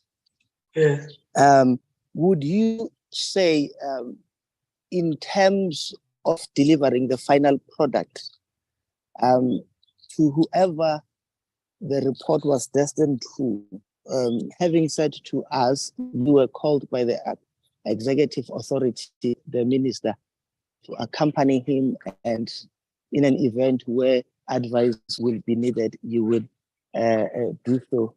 Do you think the report was tabled in a manner that is supposed to have been handled when this matter was presented to the Minister of Public Enterprise, where you would only be furnished with a synopsis report? Do you think that was an appropriate steps to follow in tabling such a report? I mean, if I were to be invited in a meeting, in that meeting we're dealing with sensitive matters and matters of serious concern in relation to the country, one would have expected, and you correct me if I'm wrong, that an executive authority would have been finished with such a report. I know now that you left that meeting without having had a report. Did the minister left the meeting with a report? Yeah, well, you know, the assumption that I make in situations like that is that here is a CEO who reports to the minister. Now, they have an ongoing relationship. Now, I am, from that point of view, an outsider. It is also possible that the minister was briefed before. I'm saying I make that general assumption, and I wouldn't begrudge them if they had had discussions before on the report. And now they are bringing me in order to give advice, as the minister said, and they are letting me in on a need-to-know basis. Because as I said, I did not have to know everything that is in the report to make the judgment as to what should happen next to the report. So if that was their attitude, that they are doing it on the need-to-know basis, I think they were handling the matter appropriately, if that was the basis. Now, I don't want to belabor the point. I just wanted to ascertain whether or not our understanding is accurate, because all I wanted to ascertain was whether or not in that meeting, when the meeting was concluded, there were exchange of certain documentation. But I understand, and I would accept if you don't have such a recollection. And I was merely asking, based on your experience, that having checked the high-level review panel report, you would furnish an accounting officer or an executive authority with a detailed written report with full recommendation. Yes, although I don't know what recommendations he would have made to his minister in that regard, because the sense I had was that these are things to do with alleged activities of criminality on the ground. The minister doesn't get, I mean, you will recall that I was Minister for Safety and Security. When investigations are being done and so on, they are taken to, at the right time, information is taken to the prosecuting authorities to determine whether they should, what is the word? They should prosecute or not. So, contrary to the appearance, that people may have from a distance. Ministers don't get detailed reports about investigations and then decide whether so and so should be prosecuted or not. Thank you, Prof. I have no further questions. Thanks, Mr. Adam. All right, thank you very much, Honorable Ladebert. Colleagues, any other questions? Right, Prof, just a few clarities on issues you've raised. Yes, sir. Now, you indicate that the meeting which you had with the Minister Godan and Mr. Tereta, you were invited. In what capacity were you invited to that meeting, and for what purpose? Well, the capacity I took for granted, that was of National Security Advisor. And the minister was saying to me, I'm going to be receiving a report. Should the need arise, as I said, for me to decide what to do, or well, I can't remember whether it was for us to decide or for me in what to do, you could advise. And that's what I ended up doing.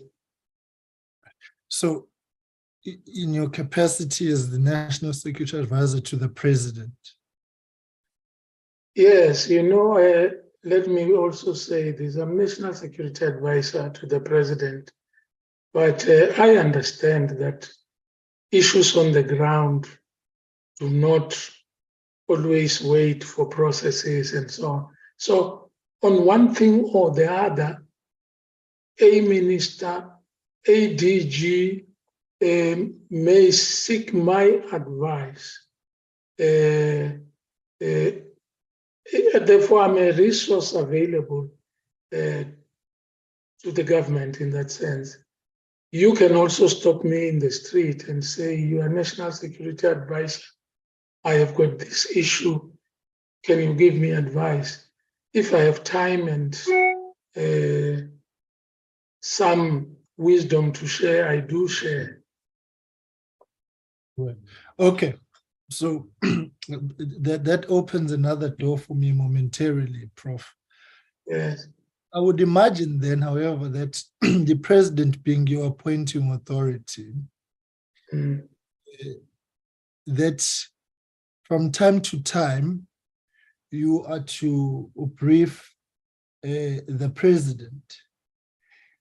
Where I have an issue is that officially a meeting is called, a report is discussed, and it alleges, following, Prof, mind you, that the President at some point cut a trip short abroad and came back to the country to deal with Eskom matters, where he spoke categorically of there being sabotage at Eskom.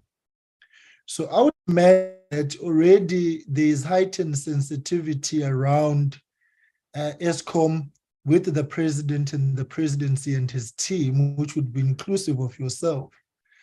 And the CEO of Eskom says there are individuals, politicians or ministers, who are alleged now to be involved in the problems, and I use the term problems reservedly just for the purposes of flexibility, or euphemistically to whatever characterization may have been applied. And then the President is not informed about what I would imagine to be that, one, there's an existence of a report, you don't solicit the report, and that it's left to, it sort of ends there, suffice it to say, well, the law enforcement agencies must look into it. And I'm having the background to say there was an instance of the President saying to the country that there's sabotage at Eskom. doesn't that somehow raise issue with yourself, Prof? Yes, maybe let's disaggregate these issues. There is a sabotage at Eskom.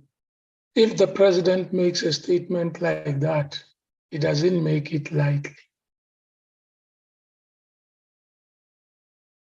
There is an allegation of criminal activities taking place on the ground.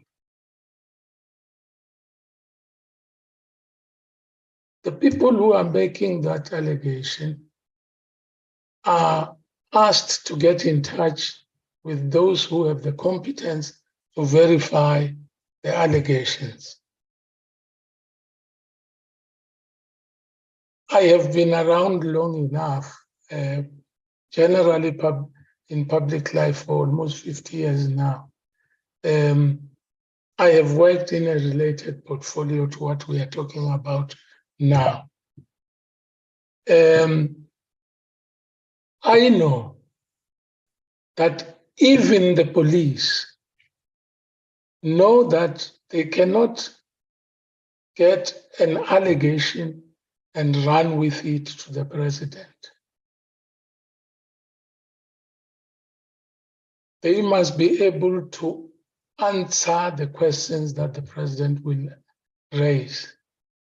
Have you verified this? We are still investigating. So why are you coming to me? Is there something that you want me to do about it? No, because we are still investigating. You don't do that in this work. Okay, all right. No, fair enough. Mm. You don't do that. But the National Securities Advisor is briefed by, or in a meeting of a briefing, by the CEO of Eskom, so an authority, a person of authority and responsibility. And he points to political corruption, political interference at Eskom, and he names people. Now, 10 months later, since you received that briefing, are you satisfied that substantial action or processing or progress has been made in dealing with it? What other follow-ups have you done? We regard Eskom to be a major player on the security status of the country. People are speaking about the possibility of a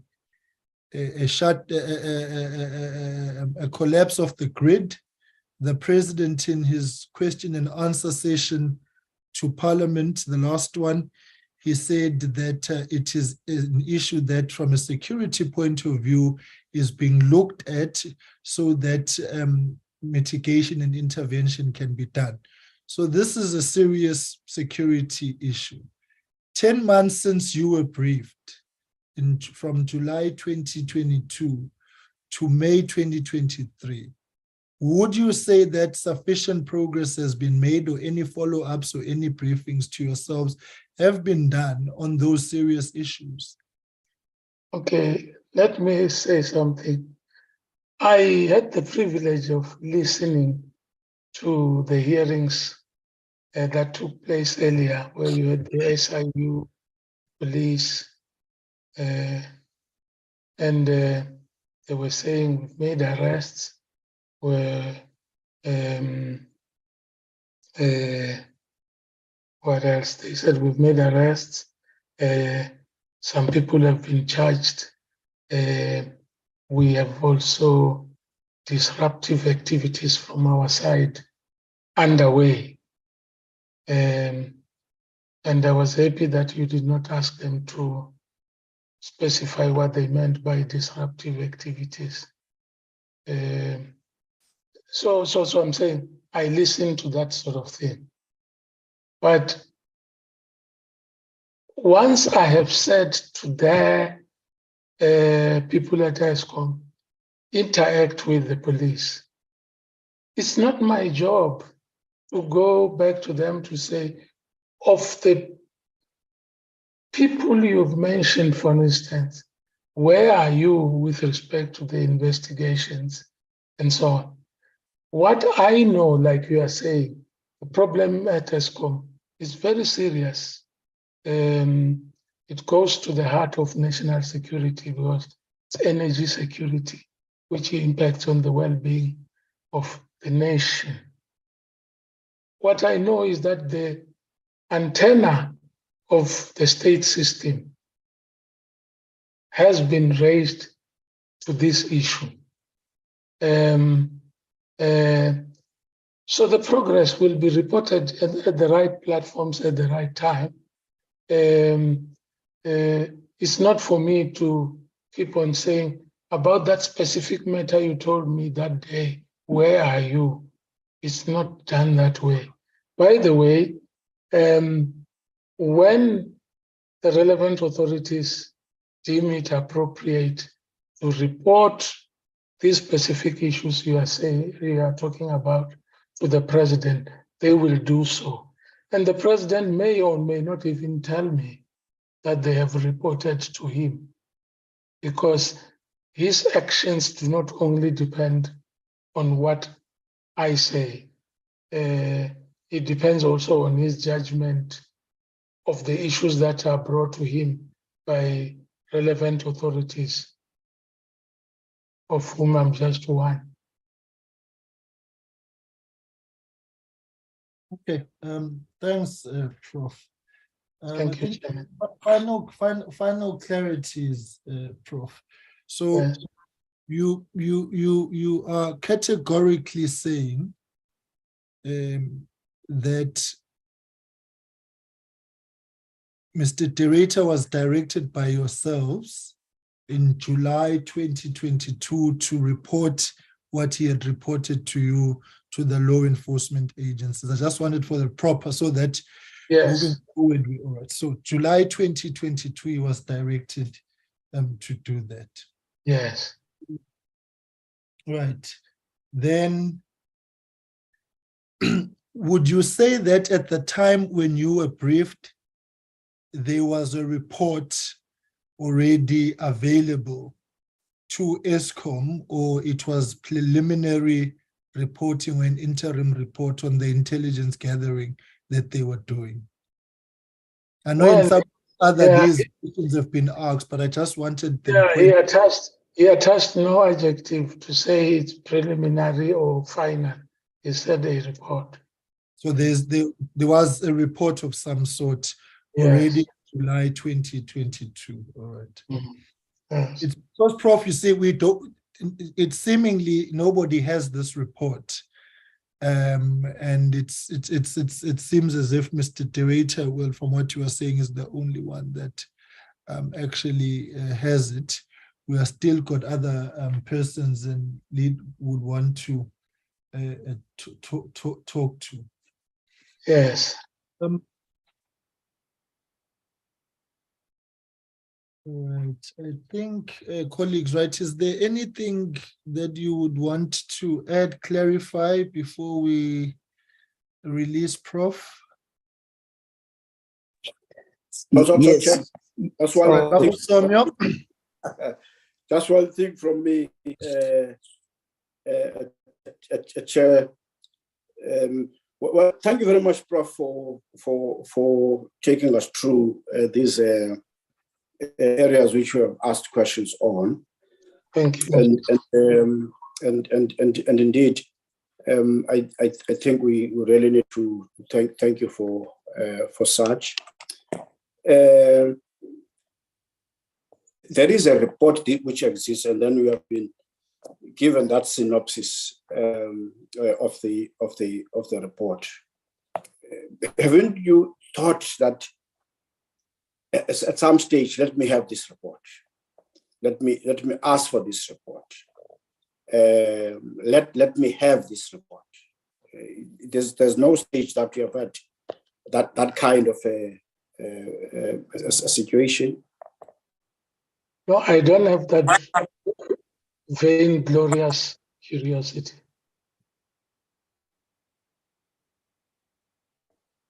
because you're briefed. So it's enough. It's enough, yes, because what was I going to do with it? You are assessing reports. You are advising on matters of security, and therefore there might have been something of interest in that report. No, you don't work that way. You get reports that are deemed to be relevant enough for you to get a full report. If somebody gives you a report which is not enough to enable you to make a judgment, you say so. But what I was told was enough to enable me to make a judgment. Other people who have to see the full report, read it, verify, and so on, will do that. Otherwise, you will be detained in reports which you do not necessarily, for purposes of your work, to see in full. Oh, okay. Okay, so this report is not necessary for your work. I'm not saying it's not necessary. Not necessary. I'm saying the people who briefed me did not offer it to me, but I felt I was in a position to give the advice that I was asked to give. I can't then say, okay, I've given you the advice, but give me the report. They will give it to me if they think I should be given the report. But also, as I say, you don't just move around gathering reports. You gather reports for specific purposes. No, I take it, Prof, that this was not a very report in your interest, and therefore. No, don't put it that way, sir. That one I don't want. I don't want to accept that. I don't want one day to come to your house for dinner, and when I see a document which interests me for some reason or another, or a picture, and I say, can I have this picture? And you think I'm collecting intelligence reports. That's the point I'm making. Yes. It's not the context of my question is that you went into a meeting, you received the briefing. Now you know that briefing emanates from a report, and that report you have never received.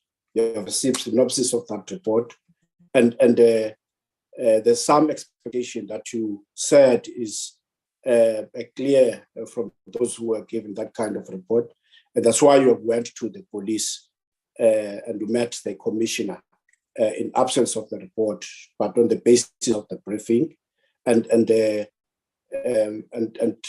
out of all that, there's absolutely nowhere that it comes to your mind that let me have this kind of a report, though I've given the police to have verification of certain things that relate to the report, and from my own intuition, there's absolutely no need for me to have that kind of a report. So the context of asking that question is based on that fact. Don't absolutize that, because I said to you, and these are caveats which you must put into that summary. I said, for instance, that this is a minister and his CEO. I must assume that they work together daily. He must know more about these issues than I do. And if he knows more about that report and the report itself, maybe he has it, he is the appropriate authority to keep such a report. Appropriate authority to keep such a report. They can't give me everything they have. But if they want to know what should they do with what they have, I must direct them to the right authority, which is what I've done. These things, the question is, do they come back to the president? And I must say, they do come back to the president in one way or the other. I should not treat myself as the only conduit to the president, because that will be overestimating my role in the system. Thank you very much, Prof. Thank you very much, Chair. I finalized my questions. Thank you. Much. Honorable Hadebe. No, yeah, thanks, Chair. My question is informed about what you've just asked, and the Prof responded by saying it's not his role or duty to follow up. And I somewhat agree with the Prof. And the nice thing about Prof, he also said if one were to come to him on the street to seek advice, he will gladly offer that advice. Prof, will we be correct to say then those that are entrusted with the responsibility to make a follow-up and find out what has happened and how far are they with the cases as been reported to them, that is the responsibility of the Eskom board, the minister, and the group chief executive, and in this case now the newly appointed acting group chief executive officer, understanding the law of succession. Would you think we are correct to analyze and arrive at that conclusion in terms of pointing us towards the right direction, if you were to give us that advice? I guess the Justice Committee in Parliament might want to check whether the NPA, but you also, I guess, you have the authority to interact with the NPA just to see where matters are and so on. And again, to go back to the police, I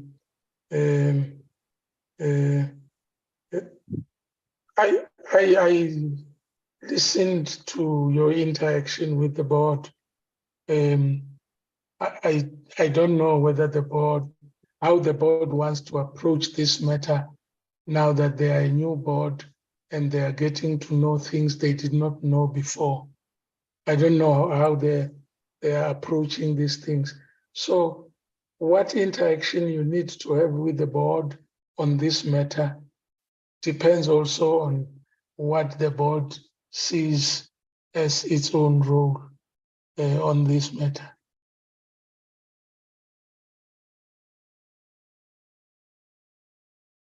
Thanks. But I'm saying in terms of the statutory obligation, who are the relevant and appropriate authorities that we should pursue in finding out the latest update and what has been done in relation to these matters, so that we do not crucify the wrong Jesus? Yeah, no, sure. But as you say, statutory obligation, do you have a statutory obligation to say, to find out where a specific investigation is at? I'm asking from your side, do you have that statutory obligation? As I've earlier indicated, Prof, ours is to follow public purse and any issue that relates to the misappropriation of funds. Sure. I also, it is indicated that some of the function might fall outside our scope. In this regard, there is an accusation and allegation of misappropriations of taxpayers' money. Yeah. And in order for us to pursue that, we are somewhat dealing with issues that ought to be dealt by other agencies. So in pursuing our mandate, would therefore be forced to go to certain agencies who have other portfolio committees that they report to, but ours is to pursue and follow public purse and ensure that whoever has been alleged and is implicated in the misappropriation of taxpayers' money, that person is brought to book. Absolutely. I agree with you. Your mandate is to check whether the public purse is being abused or misused. And the question is whether you can make that determination without necessarily knowing where the investigations, criminal investigations are at. If you can't, for some reason or other, you might then have to have bilateral meetings with your, let me call them, sister committees to see what kind of cooperation is required in order to enable you to discharge your own mandate. Thank you, Prof. You have assisted. Thanks. Okay, thank you very much. Prof, I did indicate, and Honorable Hatebe has touched on this, and this will be my final set of questions. Yes. When you say that if we meet you in the street, we could ask, well, let's assume that this was the street. Yeah. I'm still at the point, Chairperson, Prof. Does it not raise eyebrows to the point that action beyond just saying go to the police, when an authority in the form of a CEO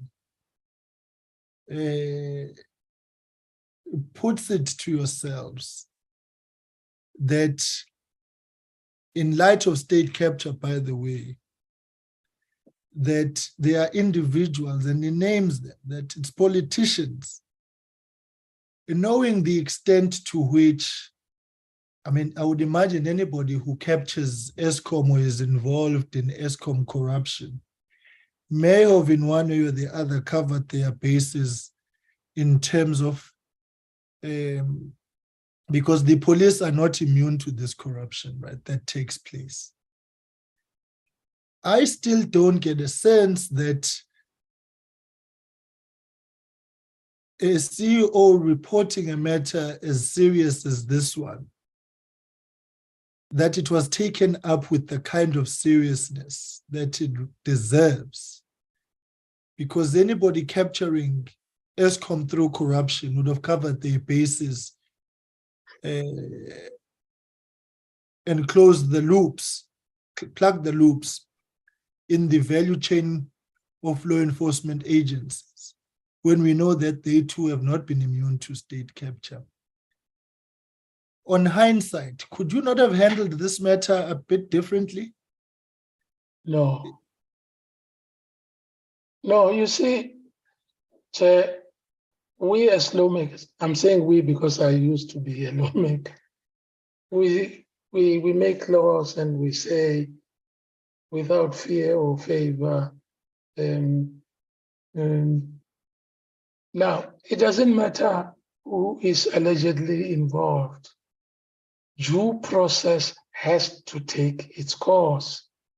And the question is whether, because you see, it can raise your eyebrows, but at the end of the day, you have to sit back and say, due process must take its course. Have I taken steps to ensure that that happens? If the answer is yes, that's without fear or favor. Okay. Yes, Chair. Now, finally, Prof. That said, right? Yes. In your assessment, since that matter was reported to you, would you say, knowing what we know now, that progress has been made on the set of allegations and pursuing them in terms of investigations to deal with them? Well, let me put it this way. You know, as I was saying, I was listening to the hearing involving people from the SAPS, SIU, and so on.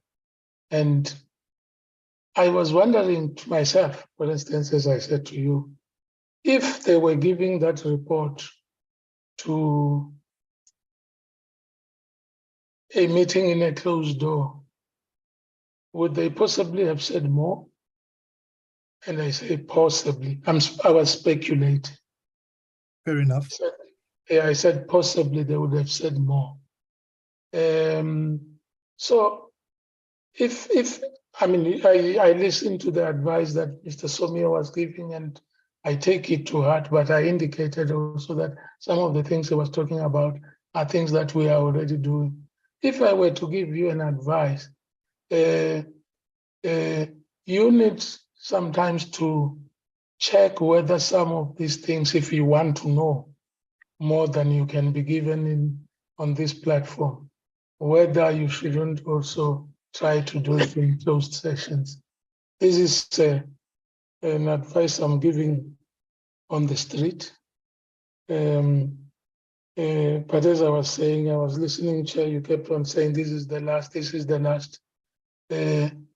Politicians have a reputation now of promising and not delivering.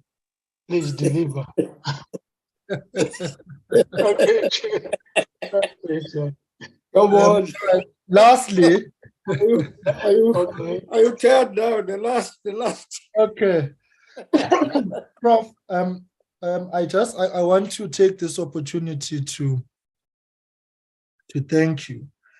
I think you have provided a very important clarity for us in that the communication on some of these matters, particularly the intelligence report and the briefing of names, was not an informal or ad hoc process, but rather was a formal process, because an impression has been created that in large parts these matters were dealt with in passing, and maybe to borrow a terminology you've used, in the street, that would meet and you would share. And so the fact that these were formal matters, it sets into motion for us the key critical question as to what were the formal responses of those with whom these matters were reported to, or the ones who were reporting. So in this case, it would be Mr. Derrida himself, the Minister of Public Enterprises, and the law enforcement agencies, in terms of what it is that they did once this information was sourced. I'm going to ask colleagues that legal writes to Mr. Derrida to solicit this report from him, and because it forms the basis upon which the allegations were made. We'll make determinations later about how it is, but I think he has to hand it over, because it seemingly he has it, and it was the basis upon which the briefing was done. If not him, then those that rather performed the investigation. Because unless there is a solid basis for the discussion, it continues to be a theater of speculation, which is untested and unsubstantiated. What we know for a fact is that an investigation was done, and the report in one form or the other is available, and we need to get that. I know the SIU is also doing that. So I think that the clarities you have provided this morning, Prof, have been helpful to us, in that they take away the finger pointing. It's just a matter now of engaging with Mr. Derrida again on the due processes that were employed in commissioning that report, because as indicated, the Prof, or the other Prof now, the former chair of the Eskom board, was aware an investigation was taking place. Former board member Mavoso seemingly was also aware, but not all board members. The new board in one way or the other was briefed as well on this. If colleagues will remember from the last meeting, a board member did say that when they met at the academy, some sort of briefing was given. What we don't have is the documentation which backed up the briefings. And that is what is elusive in this case.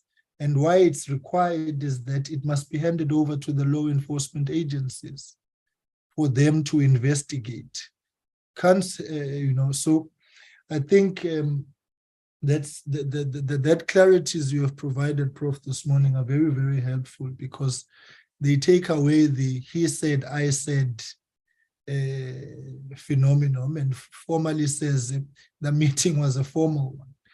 I want to then say, colleagues, I need your list of persons whom you would like us to invite by the end of business today. Honorable Van Minen has sent hers. I've received it on top of what we discussed on Wednesday, because we need to schedule. And colleagues, it's seemingly that the week available, the days available for us will be the week of the 19th of June to have these interactions. Next week, we will have SAA and SABC for 2 days. And then we will take it forward. We will try and get a briefing from Parliamentary Legal just to give us a sense of how far we are in the assessment so far on these matters. And then we will conclude on that. I think though the next person of interest is Brigadier Berger. And then we will take it from there. So I think whatever meeting we have next on this matter will be with Brigadier Berger as soon as we have set down a date. But at the same time, colleagues, I would ask you finally to apply your minds on the way forward a bit more, because we must avoid a situation of a revolving door approach to meetings. These hearings and interactions must arrive at a logical conclusion at some point. And we must apply our minds on how we tie them down. So I think we'll find time to deal with that. So on that note, I want to thank the National Security Advisor to the President, Prof. Mufmadi, for appearing before us this morning.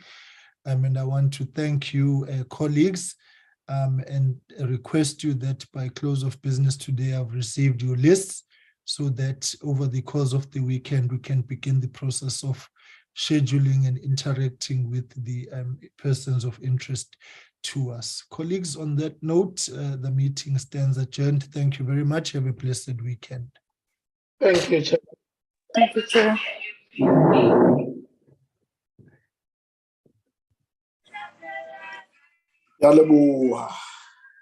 Cancel. Long live the chair. Long live the chair. When I walk on